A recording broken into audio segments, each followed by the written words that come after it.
Hello दोस्तों, आप सभी को हमारे यूट्यूब चैनल ज्ञान दर्पण क्लासेस चारण पे आपका स्वागत है।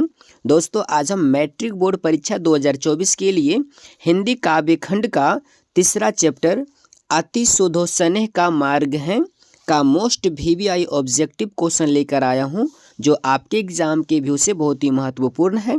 इसलिए दोस्तों, पूरी जानकारी के लिए वीडियो को अंत तक देखिएगा। और अगर अभी तक हमारे यूट्यूब चैनल को सब्सक्राइब नहीं किए हैं तो चैनल को सब्सक्राइब कर लीजिएगा, बेल आइकन को दबा लीजिएगा ताकि हमारा वीडियो सबसे पहले आप तक पहुंचे। चलिए शुरू करते हैं। दोस्तों, आज का पहला क्वेश्चन है कि रीति मुक्त काव्य धारा के सिरमौर कवि किन्हें माना जाता है। बताइएगा दोस्तों कि रीति मुक्त काव्य धारा के सिरमौर कवि किन्हें माना जाता है। प्रेमघन को, या घनानंद को, या रसखान को, या कबीर को।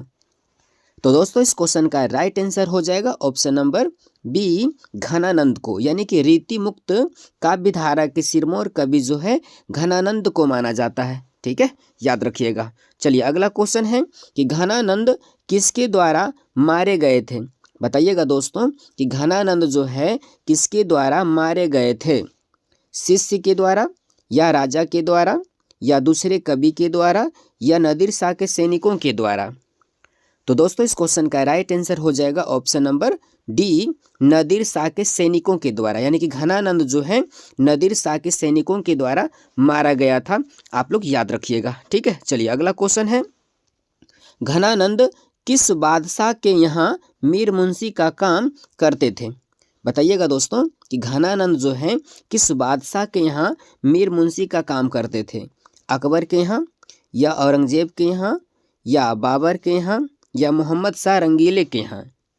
तो दोस्तों, इस क्वेश्चन का राइट आंसर होगा option number D, Mohammad Shah Rangile के यहाँ। यानी कि जो घनानंद थे वह जो है मोहम्मद शाह रंगीले के यहाँ काम करते थे। ठीक है, चलिए अगला क्वेश्चन है, घनानंद किस नर्तकी को प्यार करते थे। बताइएगा दोस्तों, घनानंद जो है किस नर्तकी को प्यार करते थे। रसीम वाजपेयी को, या रसूलन बाई को, या सृजन को, या सुजान को। तो दोस्तों, इस क्वेश्चन का राइट आंसर होगा ऑप्शन नंबर डी, सुजान को। यानी कि घनानंद जो है सुजान नामक नर्तकी से प्यार करते थे। ठीक है दोस्तों, आप लोग याद रखिएगा कि घनानंद जो है सुजान नामक नर्तकी से प्यार करते थे। ठीक है, चलिए अगला क्वेश्चन है कि प्रेम की पीर कवि किन्हें कहा गया है। बताइएगा दोस्तों कि प्रेम का जो पीर है किस कवि को कहा गया है। रसखान को, या प्रेमघन को, या मंझन को, या घनानंद को।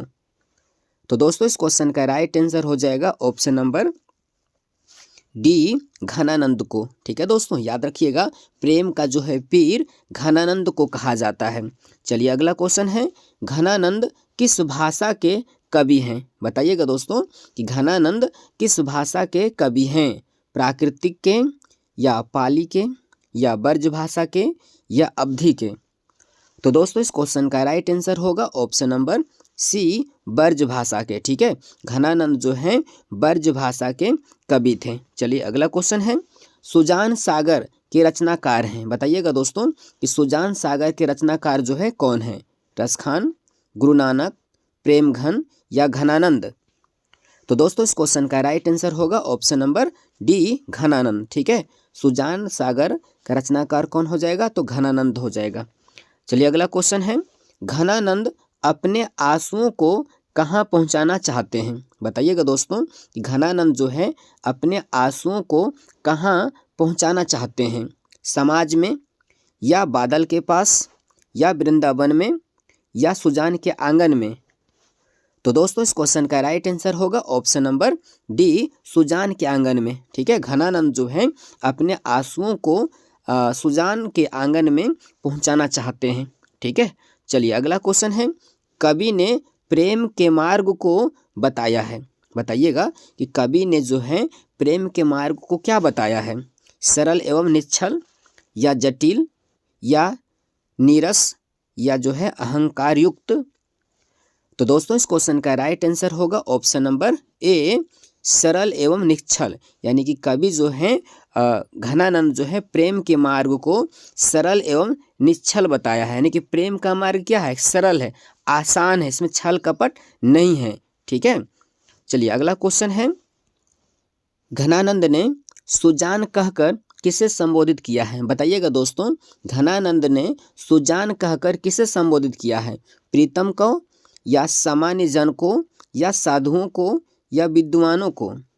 तो दोस्तों इस क्वेश्चन का राइट आंसर होगा ऑप्शन नंबर ए, प्रीतम को। यानी घनानंद जो है अपने प्रीतम को, यानी कि अपने प्रेमिका को सुजान कह करके संबोधित किया है। ठीक है, चलिए अगला क्वेश्चन है, कवि अपने आंसुओं को कहाँ पहुँचाना चाहता है?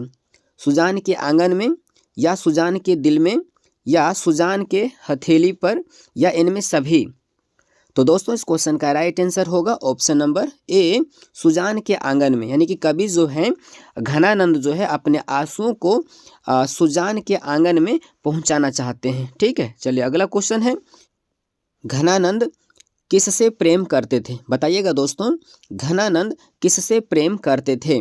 कलावती नामक नर्तकी से, या रेशमा नामक नर्तकी से, या सुजान नामक नर्तकी से, या सलमा नामक नर्तकी से?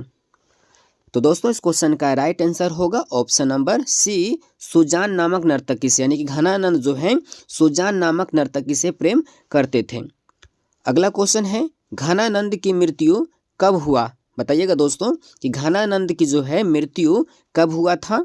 1737 में, या 1739 में, या 1741 में, या 1743 में? तो दोस्तों इस क्वेश्चन का राइट आंसर होगा ऑप्शन नंबर बी, 1739 में। यानी जो है घनानंद का मृत्यु कब हुआ था? तो 1739 में हुआ था, याद रखिएगा। चलिए अगला क्वेश्चन है, बिरह लीला रचना है। ठीक है दोस्तों, बताइएगा कि बिरह लीला जो है रचना मतलब किसकी रचना है? रसखान द्वारा, या घनानंद द्वारा, या सूरदास द्वारा, या मीराबाई द्वारा? किसके द्वारा रचा गया है? तो दोस्तों इस क्वेश्चन का राइट आंसर हो जाएगा ऑप्शन नंबर बी, घनानंद द्वारा। यानी कि बिरहा लीला जो है घनानंद के द्वारा रचा गया है। ठीक है, अगला क्वेश्चन है, परहित के लिए देह धारण कौन करता है? बताइएगा दोस्तों कि परहित के लिए देह धारण कौन करता है? राजा, साधु, बादल, या पशु? तो दोस्तों इस क्वेश्चन का राइट आंसर होगा ऑप्शन नंबर सी, बादल। यानी कि परहित के लिए जो है बादल जो है देह धारण करती है। ठीक है, चलिए अगला क्वेश्चन है, घनानंद ने जीवनदायक किसे कहा है? बताइएगा, घनानंद जो है जीवनदायक किसे कहा है? सुजान को, ईश्वर को, बादल को, या इनमें से कोई नहीं? तो दोस्तों इस क्वेश्चन का राइट आंसर होगा ऑप्शन नंबर सी, बादल को। ठीक है, घनानंद ने बादल को जीवनदायक कहा है। चलिए अगला क्वेश्चन है, कवि घनानंद ने किस मार्ग को सबसे सरल कहा है? बताइएगा दोस्तों, घनानंद जो है किस मार्ग को जो है सबसे सरल यानी कि सबसे आसान कहा है? प्रेम मार्ग को, या साधना के मार्ग को, कर्म पथ को, या ज्ञान मार्ग को? तो दोस्तों इस क्वेश्चन का राइट आंसर होगा ऑप्शन नंबर ए, प्रेम मार्ग को। यानी कि घनानंद जो है प्रेम मार्ग को सबसे सरल यानी कि सबसे आसान कहा है। ठीक है, तो क्या हो जाएगा? Option A. चलिए अगला क्वेश्चन है, घनानंद की महत्वपूर्ण रचना है। बताइएगा दोस्तों कि घनानंद का जो है महत्वपूर्ण रचना कौन सा है? ठीक है, इनमें बताइएगा कि इनमें जो है घनानंद की महत्वपूर्ण रचना कौन सा है? सुधा, वैराग्य, या सुजान सागर, या इनमें सभी? तो दोस्तों इस क्वेश्चन का राइट आंसर होगा ऑप्शन नंबर डी, इनमें सभी। यानी कि सुधा भी है, वैराग्य, सुजान सागर। ठीक है, ये तीनों जो है घनानंद की महत्वपूर्ण रचना है, इसलिए दोस्तों इस क्वेश्चन का राइट आंसर होगा ऑप्शन नंबर डी। ठीक है दोस्तों, इसी प्रकार के वीडियो प्राप्त करने के लिए हमारे यूट्यूब चैनल ज्ञान दर्पण क्लासेस चैनल को सब्सक्राइब करें, बेल आइकन को दबाएं ताकि हमारा वीडियो सबसे पहले आप तक पहुंचे।